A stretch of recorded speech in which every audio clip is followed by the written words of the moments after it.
प्यारे साथियों, आज हम रामधारी सिद्दीनकर के जीवन परिचय के बारे में देखने वाले हैं। ठीक है, तो आज हम हमारे कौन है, ये हमारे रामधारी सिद्दीनकर जो हमारे लेखक हैं। ठीक है, ये अर्धनारीश्वर पाठ के लेखक हैं। ठीक है, तो आज हम इनके जीवन परिचय के बारे में पढ़ने वाले हैं। अगर आप लोग पिछले वीडियो जो हमारे 1 चैप्टर है, 2 चैप्टर है और 3 चैप्टर नहीं देखे हैं तो आप लोग अवश्य जाकर उस वीडियो को अवश्य देख लीजिएगा। ठीक है, इस वीडियो के बाद। तो चलिए, अगर आप लोग हमारे चैनल पर नए हैं तो हमारे चैनल का नाम है बुक वाले सर। आप लोग अगर पढ़ रहे होंगे तो अच्छी बात है, अगर आप लोग अपने दोस्तों को शेयर कर दे तो और भी अच्छी बात है। तो चलिए, आप लोग बुक वाले सर, आप लोग हमारे चैनल का नाम है, आप लोग अवश्य सब्सक्राइब कर लीजिएगा। चलिए, अब हम इनके देखते हैं जीवन परिचय के बारे में। जन्म कब हुआ था? 23 सितंबर 1908 को। कब हुआ था? 23 सितंबर 1900। आप लोग अगर आपको के पास हाईलाइट होगा, हाईलाइटर, तो आप लोग हाईलाइट कर लीजिएगा। ठीक है, ऐसे तो केवल आप लोग क्या याद कीजिएगा कि आप लोग सन याद कीजिएगा। ठीक है, कि 1908 में रामधारी सिद्दीनकर का जन्म हुआ था। ठीक है, सन पूछता है, दिनांक नहीं पूछता है। चलिए, निधन देखते हैं। तो 24 अप्रैल 1974 ईस्वी को इनका क्या हुआ था? इनका मृत्यु हुई थी। ठीक है, निधन का मतलब मृत्यु हुई थी। चलिए, अब हम देखते हैं इनके जन्म स्थान। जन्म स्थान अर्थात जब जहाँ उनका जन्म हुआ था। ठीक है, हम एक एक टॉपिक को आपको समझाते चलेंगे। अगर आप बहुत कमज़ोर छात्र हैं तो भी आपको बहुत अच्छी तरीके से समझ में आ जाएगा। अगर आप लोग हमसे, आप लोग इसी प्रकार आप लोग अगर हिंदी पढ़ लेते हैं तो आपको 90+ अंक कोई नहीं रोक सकता। ठीक है, हिंदी में। तो देखिए, जन्म स्थान कहाँ है? सिमरिया, बेगूसराय, बिहार में। ठीक है, सिमरिया, बेगूसराय, बिहार में है। माता पिता का नाम क्या है? तो माता का नाम मनरूप देवी। आप लोग याद रखिएगा, ये बार बार पूछता है। और रवि सी तो नहीं पूछता, लेकिन माता का नाम पूछता है कि रामधारी सिद्दीनकर के माता का नाम क्या था। तो आप लोग याद रखिएगा कि मनरूप देवी माता का नाम था। ठीक है, रामधारी सिद्दीनकर के माता का नाम मनरूप देवी। चलिए, अब पत्नी के बारे में। पत्नी श्यामवती देवी। आप लोग याद रखिएगा, हम इसलिए मेन टॉपिक को आप लोगों को बता रहे हैं। ठीक है, क्योंकि ये सब बड़े जो हमारे टीचर हैं, ऑनलाइन पढ़ाते हैं यूट्यूब पर, वे ये सब नहीं समझाते हैं। कि और क्या करते हैं कि ऑब्जेक्टिव क्वेश्चन को रटवाते रहते हैं। और बच्चे क्या करते हैं? रटते हैं लेकिन याद नहीं होता है। इसलिए आप लोगों को यह ध्यान रखना है। हम आपको, कितने बच्चे क्या होते हैं कि बुक पढ़ते नहीं हैं। ठीक है, लेकिन बुक अगर आप लोग पढ़ लेते हैं तो आपका 70% आपको तैयारी हो जाती है। ठीक है, 30% आप लोग ऑब्जेक्टिव किसी क्वेश्चन बैंक से कर सकते हैं।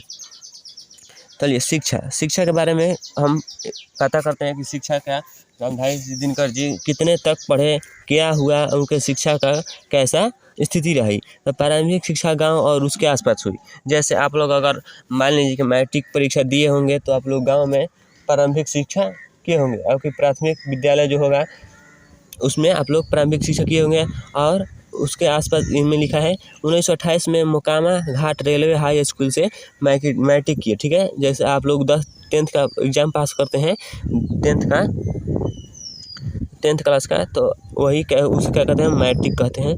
ठीक है, उसे हम मैट्रिक कहते हैं। तो मैट्रिक का आप रिजल्ट पास किए। ठीक है, किस स्कूल से? तो मोकामा घाट रेलवे हाई स्कूल। ये आप लोग याद रखिएगा कि मोकामा 1928 में, ये भी याद रखिएगा, 1928 में मोकामा घाट रेलवे हाई स्कूल से मैट्रिक पास किए। 1932 में पटना कॉलेज से BA एवं ऑनर्स इतिहास। BA का मतलब वे 12th हमारा जो होता है, 11th नहीं 12th होता है, उसे हम BA कहते हैं। ठीक है, तो 1928 में मोकामा घाट रेलवे हाई स्कूल से मैट्रिक किए। और 1932 में पटना कॉलेज से BA ऑनर्स इतिहास से किए। ठीक है, मतलब कि वह आर्ट से किए। वृत्ति क्या है? प्रधानाध्यापक HE स्कूल बरबीघा है, HE स्कूल बरबीघा, सब रजिस्ट्रार, सब डायरेक्टर जनसंपर्क विभाग एवं बिहार विश्वविद्यालय में हिंदी प्रोफेसर रहे। बिहार विश्वविद्यालय में हिंदी प्रोफेसर रहे। ठीक है, अब लोग अगर क्वेश्चन पूछेगा कि रामधारी सिद्दीनकर किस विश्वविद्यालय में हिंदी प्रोफेसर रहे, तो बिहार विश्वविद्यालय में। ठीक है, आप लोग याद रखिएगा। भागलपुर विश्वविद्यालय में कुलपति रहे। ये भी आपको वो पूछ देता है कि भागलपुर विश्वविद्यालय में क्या रहे, तो कुलपति रहे। तो आप लोग इसको भी हाईलाइट कर लीजिएगा। ठीक है, हिंदी सलाहकार के रूप में भी कार्य किए। ठीक है, जिस बच्चे का यह बुक है वह केवल देखिए ये जो यह वाला है ब्लू वाला, ये केवल माता का नाम याद किया है और रवि सिंह उनके पिता का नाम, क्योंकि वो बार बार पूछता है, इसलिए आप लोग वो भी याद कर लीजिएगा। ठीक है, हम आपको इतनी सरलता से बता रहे हैं कि आप लोग कोई भी कितना भी कमज़ोर छात्र हो वह समझ सकता है। ग्रुप में भी कार्य किया, ठीक है। जो टॉपर होते हैं वो क्या करते हैं, वो बुक रीडिंग करते हैं, लेकिन जो नॉर्मल छात्र होते हैं तो वो क्या करते हैं कि बुक को रीडिंग नहीं करते हैं, केवल ऑनलाइन टीचिंग पर ध्यान देते हैं कि ऑनलाइन कैसे भी ऑब्जेक्टिव पढ़ ले और हमारा नंबर आ जाए। फिर भी क्या होता है कि वह याद नहीं रहता है और ये भूल जाते हैं। चलिए हम ये सब बात हटाइए। साहित्य अभिरुचि मतलब वो उनमें किस किस की, मतलब मान लीजिए कि आपको खेलने की अभी रुचि है तो इसमें क्या क्या रुचि थी। तो 1925 में छात्र सहोदर में पहली कविता प्रकाशित की, ठीक है। तो आपको पूछिएगा कि 1925 में पहली कविता प्रकाशित कब की, रामधारी सिंह ने। तो 1925 में छात्र सहोदर में पहली कविता प्रकाशित की, ठीक है। ये पूछ देगा। देश, पटना, प्रकाश, बेगूसराय, कन्नौज, छात्र जीवन अनेक रचनाएं प्रकाशित। 21 वर्ष की अवस्था में पहली कविता पुस्तक प्रणभंग प्रकाशित हुई। ये आपको पूछना है, ठीक है, कि कितने वर्ष की अवस्था में रामधारी सिंह दिनकर पहली कविता प्रणभंग प्रकाशित की। या तो आपको पूछ देगा कि 21 वर्ष की अवस्था में पहली कविता कौन कविता प्रकाशित की रामधारी सिंह दिनकर ने, तो प्रणभंग, ठीक है। आप लोग इसको ध्यान रखिएगा। और इसको 21 वर्ष की अवस्था के सर कृतियाँ देखते हैं कि कृतियाँ क्या क्या है, ठीक है। तो कृतियाँ के बारे में प्रमुख काव्य कृतियाँ प्रणभंग, ये आपको पूछता है 1929 में, ये आप याद रखिएगा, ठीक है। और रेणुका भी पूछता है, हुंकार नहीं पूछता है, रसवंती नहीं पूछता है, कुरुक्षेत्र पूछता है, ठीक है। हम आपको इम्पोर्टेंट जो टॉपिक है उस पर आपको हाईलाइट कर देते हैं, ठीक है। कुरुक्षेत्र, रसीमती, नीलकुसुम, उर्वशी ये पूछता है, ठीक है। उर्वशी किसकी ठीक है, कृतियाँ है। तो आपको बता देना है कि रामधारी सिंह दिनकर की कृति है।